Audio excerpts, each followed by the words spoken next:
జీవితాన్ని జీవించాలా, గుండెల్లోంచి రావాలి నీకు.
చాలాసార్లు ఆతిథ్యం ఇవ్వడానికి కొంతమంది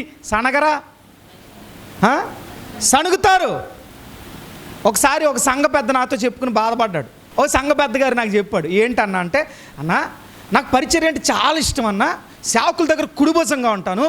ఒకసారి అన్ఎక్స్పెక్టెడ్గా 3 సేవకులు వచ్చారంట దూర ప్రాంతం నుంచి.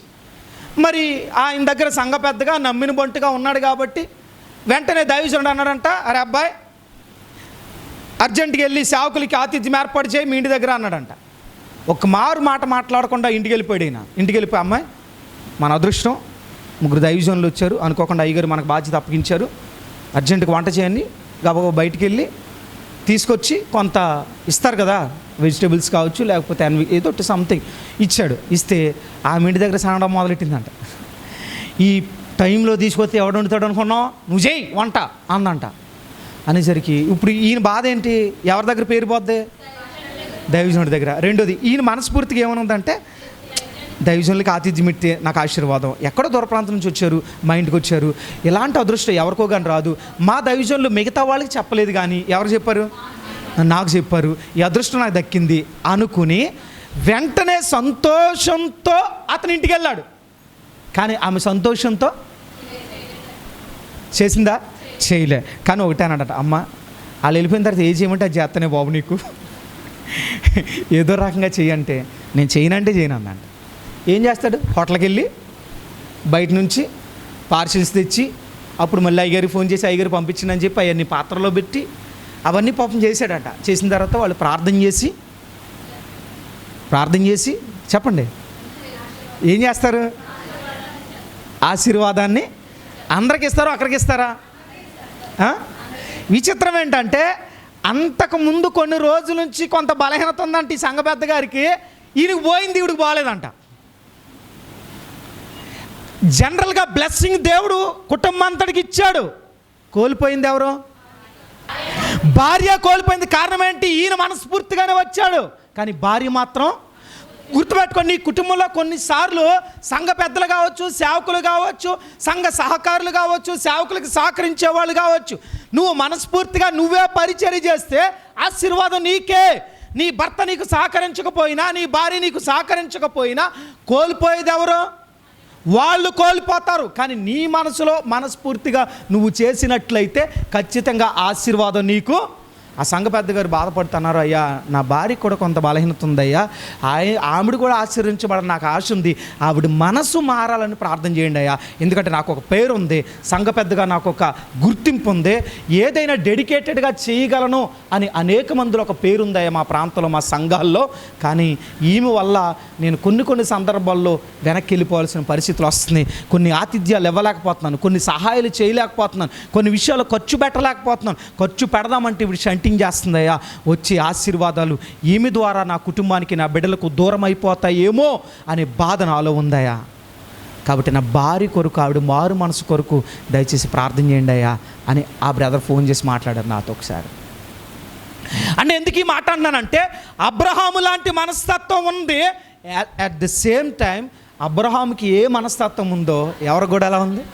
గట్టిగా ఒకసారి వాళ్ళకి చప్పట్లు కూడా దేవుడి నామాన్ని మహింపరుద్దామా.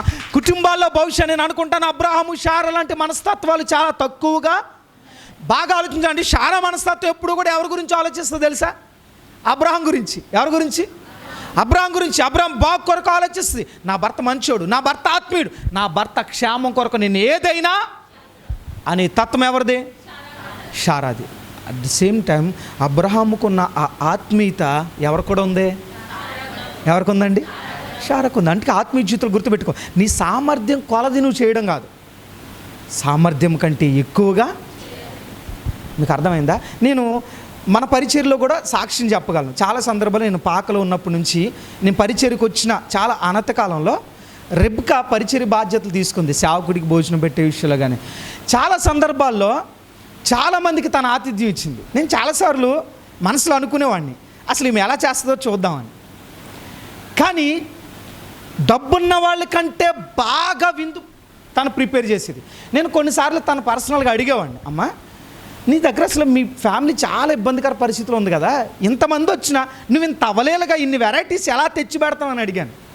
అడిగితే ఆమె ఏమని తెలుసా, చాలా సందర్భాల్లో నీకు ఇబ్బంది అవుతుందేమో నేను ఏదైనా ఇస్తానమ్మా అని అడిగాను కదమ్మా. చాలా సందర్భాల్లో నీకు ఇబ్బంది కదా, నేను పాకెట్లో తీసి ఇవ్వడానికి కూడా చాలాసార్లు ప్రయత్నం చేశాను. తను ఒక్కటే అంది, అయ్యగారు నాకు ఆశీర్వాదం ఎలాగే వస్తుందండి, మీ దగ్గర నుంచి నేను ఎప్పుడు తీసుకోను.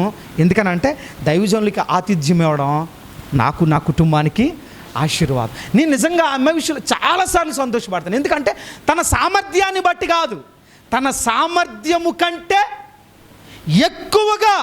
ఈరోజు ఇక్కడ కాదు, నేను ఆరంభ దినాల నుంచి చెప్పగలుగుతున్నాను ఈ సాక్ష్యాన్ని. ఎప్పుడు తన మీద ఎక్కువ భారం పడింది, కానీ ఏ రోజు కూడా తన భారం అని అనుకున్నట్టు నేను చూడలే.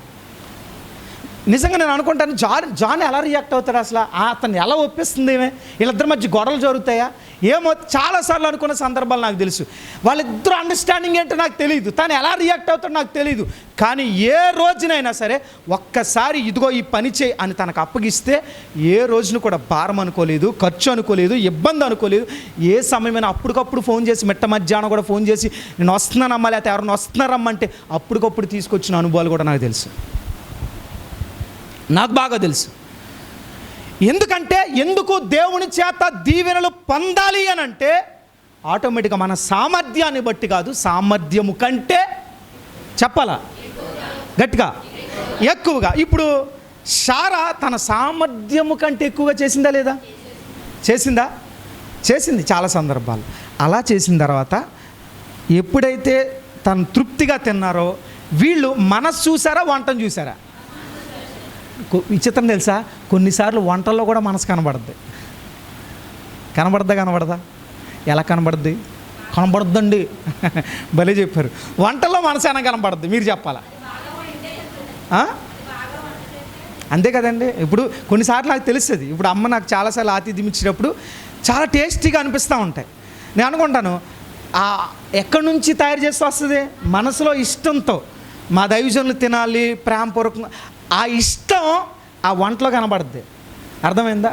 కొన్నిసార్లు టాపులు లేచిపోయేలా వండుతారు చూసారా, వీడు తినకూడదని వండుతారు కొంతమంది. అర్థమైందా? అప్పుడు చెవులు గళ్ళెక్కిపోతాయి అనమాట. అమ్మ బాబోయ్ ఇలా పొరపాటు అయితే తప్పు లేదు, కానీ కావాలని చేసే వాళ్ళు కూడా ఉండరా. బాగా గుర్తుపెట్టుకోండి, కొంతమంది అలాంటి వాళ్ళు కూడా ఉంటారు. మీ భర్తలకు తినకూడదని ఎప్పుడైనా చేసి పెట్టారమ్మా? చేయకండి. ఎంత కోపం ఉన్నా సరే చక్కగా భర్తలకు చేసి పెట్టండి. అలా ఎంత కోపం ఉన్నా సరే వంటల మీద మాత్రం చూపించకండి. కొంతమంది చూపిస్తూ ఉంటారు అలా.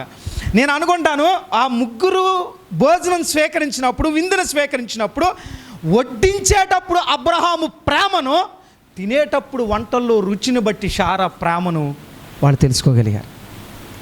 మీకు అర్థమైందా? అక్కడ ఒకటి, వడ్డించే విధానాన్ని వాళ్ళు రిసీవ్ చేసుకున్నారు. రెండు, ఆ వంట తయారు చేసిన శారా యొక్క మనసును దాంట్లో. సో ఇద్దరు అంటే ఇతను వడ్డించేటప్పుడు బహుశా నేను అనుకుంటాను అబ్రహాం గారు పెట్టి వడ్డించినప్పుడు ఆయన ఆతుర్దాగా చూస్తున్నాడు, నచ్చిందో నచ్చలేదో, ఇంత కష్టపడి ఈ టైంలో వచ్చారు, నేను సాటిస్ఫై చేయగలుగుతున్నాను లేదా అనే చూపు ఎవరిలో ఉంది? అబ్రహాంలో ఉంది. అబ్రహాం గారు చూస్తున్నాడు అలాగా. అబ్రహాం గారు చూస్తుంది. వీళ్ళకి అర్థమైపోయింది, దేవుళ్ళు కదండి, మాకంటే తెలీదు. దేవుడికి తెలీదా? తెలీదా? తెలుసు. ఎందుకంటే మేము పై రూపాన్ని చూస్తాం, కానీ దేవుడు హృదయాంతరం చూశారు వాళ్ళు. ఓహో, అబ్రహాం చాలా మనస్ఫూర్తిగా తీసుకొచ్చాడు. పైగా వెళ్ళి ఏదో ఒకట్లే అని తెచ్చాడా? ఎలా వెళ్ళాడు? బాగా క్రొవ్విని తీసుకురండిరా అని చెప్పి శ్రేష్టమైన దాన్ని తీసుకొచ్చాడట. ఎవరు? శ్రేష్టమైనది. గుర్తుపెట్టుకోండి, దైవజనులకు ఆతిథ్యం ఇచ్చేటప్పుడు ఎప్పుడు కూడా శ్రేష్టమైనవి ఇవ్వాలట. ఎలా ఇవ్వాలి? శ్రేష్టమైనది ఇవ్వాలంట. దేవునికి ఇచ్చే విషయాల్లో కూడా ఎలా ఇవ్వాలా? శ్రేష్టమైనవి ఇవ్వాలి. కొంతమంది శ్రేష్టమైనవి ఎవరు పనికిరాని పట్టుకొచ్చి శ్రేష్టమైన వాళ్ళే ఉంచుకుంటారు. అవునా కదా? దేవుడు సౌలుతో చెప్పాడు, రే మొత్తం లేపేరా అంటే అన్నీ లేపేసి బలమైనవి అని ఆయన దాచుకున్నాడంట. ఎవరు? సౌలు. మనం కూడా అంతే, కొన్ని సందర్భాల్లో శ్రేష్టమైనవి మనం దాచుకుని పనికి మాలిని అన్ని పాస్టర్ గారికి ఇస్తాం. మీకు అర్థమైందా? శ్రేష్టమైన వంటలేమో ఇంట్లో దాచుకుని పనికిరాని వంటలు పాస్టర్ గారికి ఎడతారు కొంతమంది. నిజమండి, కొంతమంది అన్నాను. మీకు అందరూ ఆ జాబితాలో ఉన్నారని కాదు, ఎవరైతే ఉన్నారో వాళ్ళు. మీకు అర్థమైందా? చాలామంది అలాంటి వాళ్ళు ఉంటారు. నాకు తెలిసిన ఒక ఫ్యామిలీ ఉన్నారు. వాళ్ళు, నేను చెప్తున్నాను, పేదవాళ్ళు అయితే తప్పలేదు. నేను ఇక్కడ ఏమన్నాను, సామర్థ్యం కంటే ఒక మాస్టర్ ఉన్నారు, ఆయన బాగా రిచ్ పర్సన్. కానీ ఒక చెప్పాను, కానీ ఆయన సేవకులకి ఎప్పుడు ఆతిథ్యం ఇచ్చినా పప్పుచారు తప్ప రెండోది రాదు. ఆ ఆమ్లెట్లో మళ్ళా ఒక గుడ్డు 2 ఆమ్లెట్లు వేస్తారు మహానుభావుడు. నేను వాళ్ళు విమర్శించడానికి ఈ మాట చెప్పట్లేదు. అదే పేదవాళ్ళు అది చేస్తే పచ్చడి మెతుకులు పెట్టిన సేవకుడు తృప్తిగా భుజిస్తాడు. నేను చాలాసార్లు చెప్పానండి, నేను ఈ సేవకు వచ్చిన కొత్తలో ఇక్కడ చాలామంది కోట బియ్యం పెట్టేవారు. నా లైఫ్లో ఎప్పుడు తినలా, కానీ ఎలా తినని తెలుసా? సంతోషంగా తినేవాడిని, చాలా తృప్తిగా తినేవాడిని అండి. అసలు ఎంత తృప్తిగా తినేవాడిని అంటే ఇంటికి వెళ్ళి మళ్ళా అన్నం తినే టైప్ కాదు, అంత తృప్తిగా తినేవాడిని. ఎందుకో తెలుసా? వాళ్ళు తయారు చేసినప్పుడు వాళ్ళ ప్రేమ నాకు అనిపించేది. వాళ్ళు పేదరికమే, కానీ మా పాస్టర్ గారికి బాగా వండి పెట్టాలా అనే ఆలోచన. ఆ ప్రేమ ఉన్నప్పుడు పచ్చడి మెతుకులైనా బిర్యానీ లాంటిదే, పచ్చి పులుసైనా పప్పు చారైనా బిర్యానీ లాంటిదే. ఎందుకో తెలుసా? వాళ్ళ సామర్థ్యాన్ని బట్టి వాళ్ళు పెట్టారు. వాళ్ళ సామర్థ్యం కంటే ఎక్కువగా పెట్టారు, వాళ్ళు ప్రేమతో పెట్టారు. అలాంటిది ఎలాంటి ఆహార పదార్థమైనా సంతోషంగా స్వీకరించాలి. సేవకుడు బెట్టు చేసే విధంగా మాత్రం రిచ్ పర్సన్స్ పట్టుకొచ్చినప్పుడు నువ్వు పంచభక్ష పరమాణాలు తిని సేవకుడిగా తప్పు లేదు. ఒక కటిక పేదవాడు పచ్చడి మెతుకులు పెట్టిన తృప్తిగా తినగలిగే మనస్తత్వం ఉండాలి ఒక సేవకుడికి. అర్థమైందండి? అది సేవకుడి తత్వం. కానీ ఆయన గురించి ఎందుకు చెప్తున్నానంటే ఈ మాట, లక్షలాది డబ్బులు ఉన్నాయి, కానీ దరిద్రం. అది ఎంత అసహ్యంగా అనిపిస్తుంది అండి. అది నేను అనుకునేవాడిని. మరలా వాళ్ళ పిల్లలు వచ్చేవారు, ఎప్పుడు వాళ్ళ పిల్లలు వచ్చినప్పుడు ఫిష్ చికెన్ పట్టుకొచ్చేవాడు పనికిమాలుడు. అంటే వాళ్ళ కుటుంబ సభ్యులకి ఏమో బెస్ట్ ఇచ్చి సేవకుడికి ఎలాంటిది ఇస్తాడట? అది కరెక్ట్ అండి? నేను అదే అన్నాను. ఇక్కడ మాసిదోనియా సంఘం లాంటి మనుషుల మధ్య పచ్చడి మెతుకులు తిన్నా, కోట రైస్ తిన్నా, చిముడు పైన అన్నం తిన్నా సరే తృప్తిగా తినాలి. సేవకుడు తప్పు లేదు అది. కానీ పెట్టగలిగే సామర్థ్యం ఉన్న వ్యక్తి దగ్గర ఖచ్చితంగా వాళ్ళు బెస్ట్ ఇవ్వాలి సేవకుడికి. అవునా కాదండి? ఈ పాయింట్ గుర్తుపెట్టుకోవాలి. అందుకే షారా, అబ్రహాం వాళ్ళు ఇవ్వగలరు, చేయగలరు. ఉన్న దాంట్లో ఏం పట్టుకొచ్చాడు? ఇప్పుడు కయ్యను హేబేలు ఉన్నారండి. కయ్యను హేబేలు అర్పణ దేవుడు ఎందుకు అంగీకరించాడు? కయ్యను ఏది ఇస్తే ఇంట్లో అనుకున్నాడు, కానీ హేబేలు ఏమనుకున్నాడు? శ్రేష్టమైనది. ఎలాంటిది అనుకున్నాడండి? నా దేవునికి ఇస్తున్నాను నేను, ఎలాంటివి ఇవ్వాలా? శ్రేష్టమైనది ఇవ్వాలి. ఎందుకు? నాకు ఎన్నో పశు సంపద ఉంది, ఎన్నో గొర్రెలు ఉన్నాయి, ఎన్నో వీటిలో శ్రేష్టమైనది ఇవ్వకపోతే ఎలా దేవుడికి అని ఎవరు అనుకున్నారు? అందుకే ఎవరు అర్పణ అంగీకరించారండి? ఎవరు అర్పణ? హేబేలు అర్పణ దేవుడు అంగీకరించాడు. ఈరోజు ఈ మాటలు వింటున్నప్పుడు గుర్తుపెట్టుకోండి, మన సామర్థ్యము కంటే ఎక్కువ ఇచ్చినప్పుడు ఎవరికి తెలుస్తుంది? మీకు అర్థమైందా? ఇప్పుడు అందుకని వెంటనే ఏమి ఇచ్చేయలేడండి ఆయన? ఆశీర్వాదం ఇచ్చేళ్ళాడు. ఇప్పుడు ఏలియా సారపతి విధవరాల దగ్గరికి వచ్చాడు. ఆయనకి తెలుసు, ఎందుకంటే దేవుడు ముందే చూపించాడు. అడిగాడు, అమ్మా నీ దగ్గర ఉందని పట్టు. అయ్యా ఉండవు, 2 ఉంది, నేను నా బిడ్డ ఉన్నాం, ఇంకొక రోజు తిని చచ్చిపోవాలనుకుంటున్నాం. అంటే పర్వాలేదు కానీ వేసుకురా అన్నాడు. ఎవరన్నారండి? అన్నారు. ఇప్పుడు బాగా ఆలోచించండి, ఒకవేళ మనం ఆ సిచ్యువేషన్లో ఉండి మాలాంటి దైవజనులు చెప్తే మీరు ఏమంటారు? నిజం చెప్పండి, మనస్ఫూర్తిగా ఏమంటారు? ఎంత దారుణం అండి పాస్టర్ గారు, అసలు ఇంత దుర్మార్గమైన సేవకులను ఎక్కడైనా చూసామా? ఉన్నదంతా పట్టుకొచ్చామంటాడండి ఈయన. అంటే మేము పశువులు ఉండిపోయినా పర్లేదు కానీ ఈయనకి మాత్రం సృష్టిగా పెట్టాలట అంటారంటారా? నిజంగా అంట. అందుకే మరి అది సారపతి విధురాలు, అందుకే బైబిల్కి ఎక్కింది, మనం ఇంకెక్కడే ఉన్నాం. నిజమా కాదా? కానీ ఆమె ఎక్కడైనా విసిగినట్టు కానీ సనిగినట్టు కానీ అట్టేసేటప్పుడు పిండి ఎలాగేసి గట్టిగా అలా తిప్పినట్టు కానీ ఉందా? అంటే అర్థం ఏంటి? ఆ అట్టేసినప్పుడు గట్టిగా కొడతారు కదా, ఆ కోపం ఎవరి మీద? అక్కడ ఆయన మీద. మామూలుగా అయితే మీకు అర్థమైందా? ఈయనకి ఇవ్వాలా అన్నట్టుగా అలాగ వేసి కొట్టి అలా తీసుకొస్తారు. కానీ సారపతి విధవరాలు అలా తీసుకొచ్చిందా? మనస్ఫూర్తిగా సంతోషంగా, ఎలా అంటే తనంతటా మనస్ఫూర్తిగా. ఎలా అంట? మీరు ఎప్పుడైనా గుర్తుపెట్టుకోండి, మనస్ఫూర్తిగా ఇచ్చింది ఎప్పుడు నీకు ఆశీర్వాదం తీసుకొస్తుంది. ఏం తీసుకొస్తుంది? ఆశీర్వాదం తీసుకొస్తుంది. కొన్నిసార్లు నువ్వు ఇచ్చిన ఆశీర్వాదం ఎందుకు రావట్లేదు తెలుసా? ఏడుస్తూ ఇచ్చో రాదు, అది నువ్వెంత చేసినా రాదు. ఆశీర్వాదం రావాలంటే నువ్వు ఎలా ఇవ్వాలా?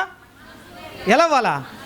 నువ్వు మనస్ఫూర్తిగా ఇస్తే దేవుడు కూడా మనస్ఫూర్తిగా బ్లెస్ చేస్తాడు. నేను బాగా ఆలోచించండి, దేవుడు మనస్ఫూర్తిగా బ్లెస్ చేస్తే ఆ ఆశీర్వాదం లెవెల్ వేరేలా ఉంటుంది.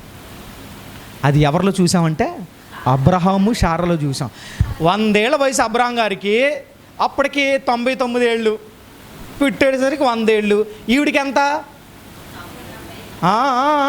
పుట్టేనాటికి కాదు, ఆతిథ్యం ఇచ్చే నాటికి 89. ఎన్ని సంవత్సరాలండి? ఎందుకని పుట్టేనాటికి ఈవిడికి 90, ఆయనకి ఎంత? పుట్టేనాటికి 100, పుట్టేనాటికి 100, ఆతిథ్యం ఇచ్చే నాటికి ఎంత? నాకు అర్థం కాని విషయం ఏంటంటే 99 ఏళ్ల వయసులో కుర్రోళ్ళగా పరిగెట్టి మరి ఆతిథ్యం పట్టుకొచ్చాడు ఆయన. 89 సంవత్సరాలు బామ్మ అంటారా ఇంకేమన్నా అంటారా? 89. ఇప్పుడు బామ్మ కూడా లేదు, మునిమామ అన్న ఆశ్చర్యపోకండి, ఎందుకంటే అప్పుడు బతకట్లేదు కదా. 89 సంవత్సరాల వయసులో పొయ్యి మీద వంట చేసి ఇచ్చిన మహానుభావురాలు ఆమె. ఎవరో? శారా. అందుకే ఆ వయసులో కొడుకుని ఇచ్చాడండి దేవుడు. ఆ వయసులో స్త్రీ ధర్మం ఆగిపోద్ది, అవునా కాదా? స్త్రీ ధర్మం ఆగిపోయిన తర్వాత బిడ్డలు పుట్టడం సైంటిఫిక్గా అసాధ్యం. కానీ సైన్స్ను కూడా మార్చగలిగే సామర్థ్యం ఎవరిలో ఉంది? ఎందుకంటే ఆ సైన్స్కి సృష్టికర్త కూడా ఎవరో? ఆయన మార్చగలడు ఏదైనా.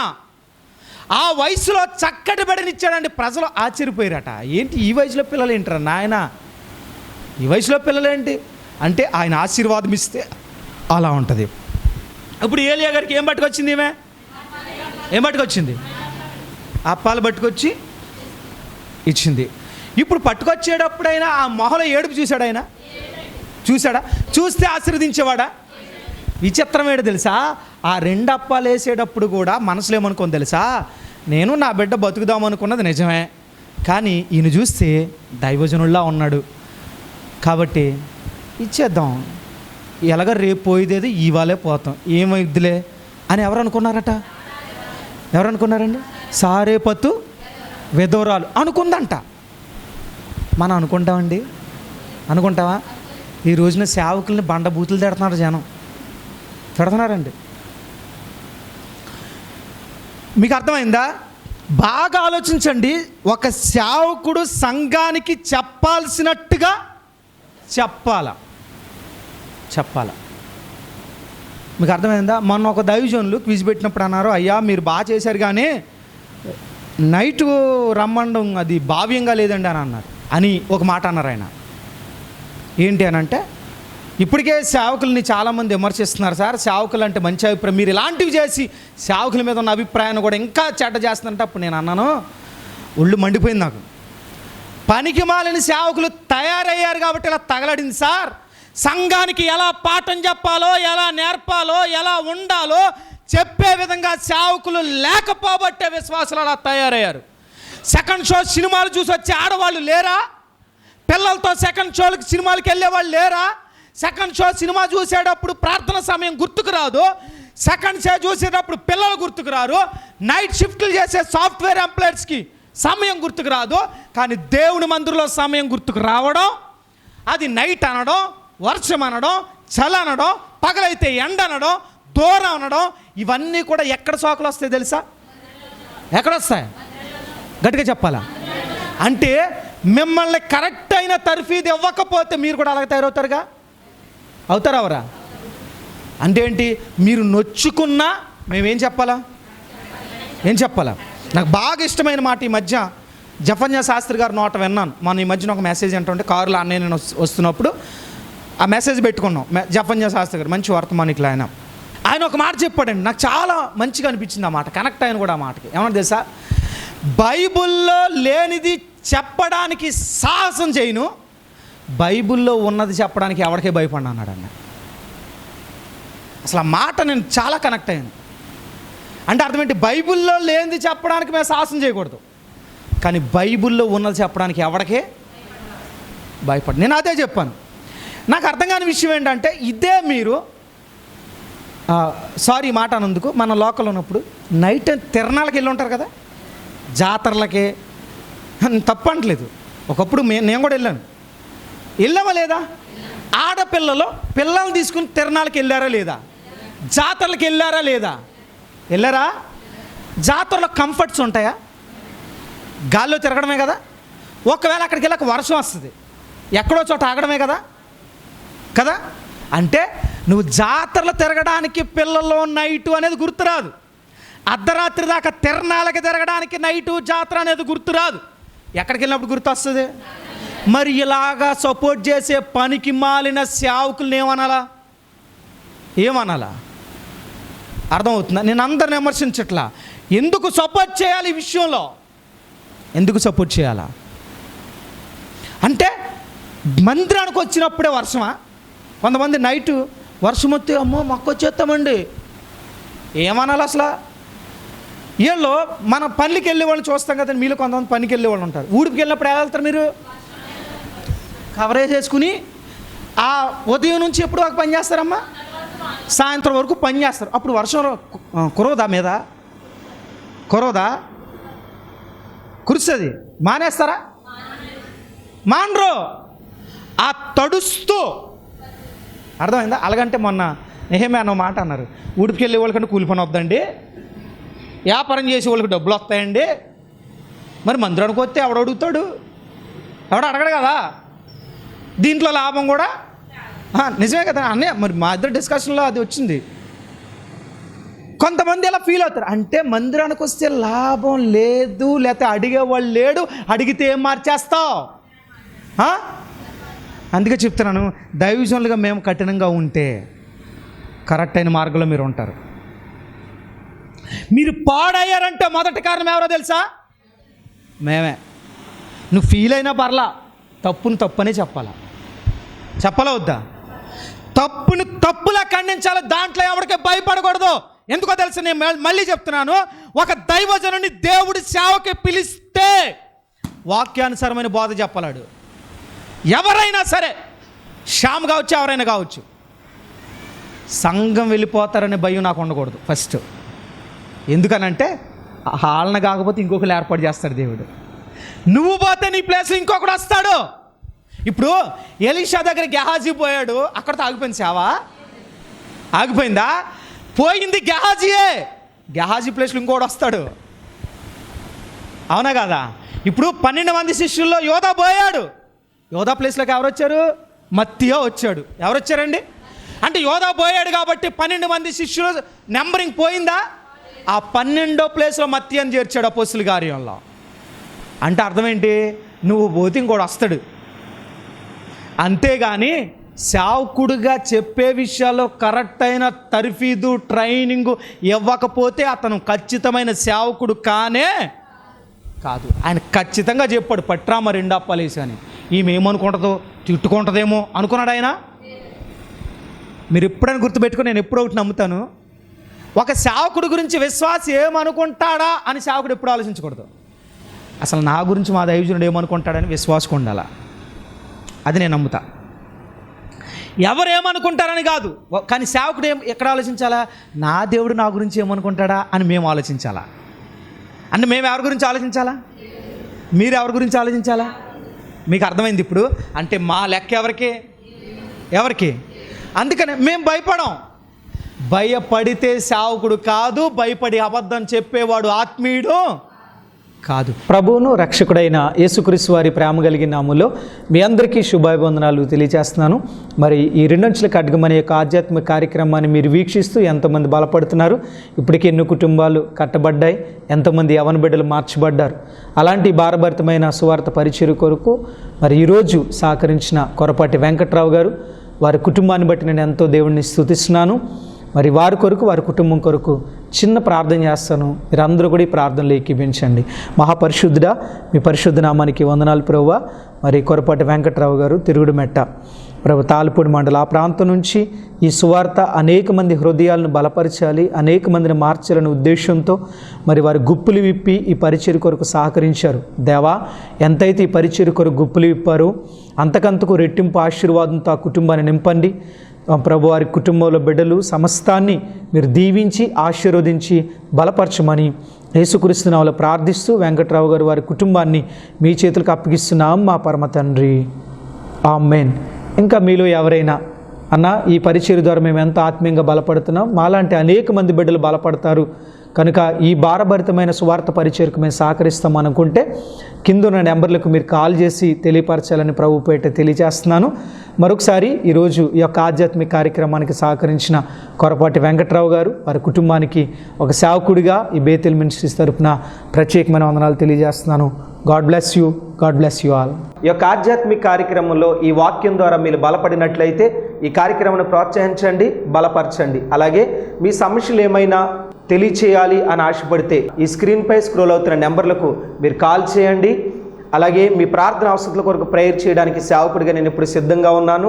అలాగే నా వర్తమానాలు మీ ప్రాంతాల్లో వినబడాలి అని ఆశపడితే ఎవరైనా సరే దైవ సేవకులు కానీ మరి ఎవరైనా ఈ స్క్రీన్పై కనబడుతున్న నెంబర్లకు మీరు కాల్ చేయొచ్చు అని ప్రభు పేరిట తెలియజేస్తున్నాను.